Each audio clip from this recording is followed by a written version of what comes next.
Rahman sir வந்து MP sir இன்னைக்கு இந்தியாவில் வந்து 6வது எம்பியாக தேர்ந்தெடுக்கப்பட்டிருக்காரு. அதை பற்றி உங்களோட கருத்துக்கள் என்ன சொல்லுங்க? மிக சிறப்பான ஒரு வேட்பாளராக நாங்கள் நினைக்கிறோம். தலைவர் கலைஞருடைய ஆசிரியர் பெற்ற வேட்பாளர்.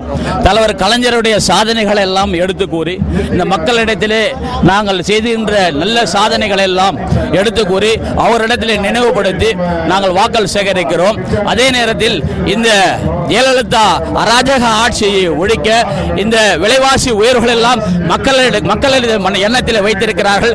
இப்பொழுது மக்கள் காத்துக் கொண்டிருக்கிறார்கள். எப்பொழுது தேர்தல் வரும், எப்பொழுது நாம் வாக்களிப்போம் என்று தயாராக இருக்கிறார்கள் மக்கள்.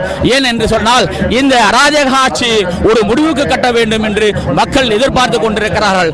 தலைவர் கலைஞருடைய சாதனைகள் தளபதியார் அவர்கள் இந்த தமிழகத்தில் முழுக்க சுற்றுப்பயணம் செய்து வாக்காளர்களை சந்திக்கின்ற பொழுது மிக எழுச்சியாக இருக்கிறது. மக்கள் ஆர்வத்தோடு வாக்களிக்க இருக்கிறார்கள். தாய்மார்களும் சகோதரர்களும் பெரியவர்களும் எல்லோரும் இந்த இருளிலே மூழ்கி இருக்கின்ற தமிழகத்தை மீள வேண்டும் என்று காத்துக் கொண்டிருக்கிறார்கள். மக்கள் ஆர்வத்தோடு இருக்கிறார்கள்.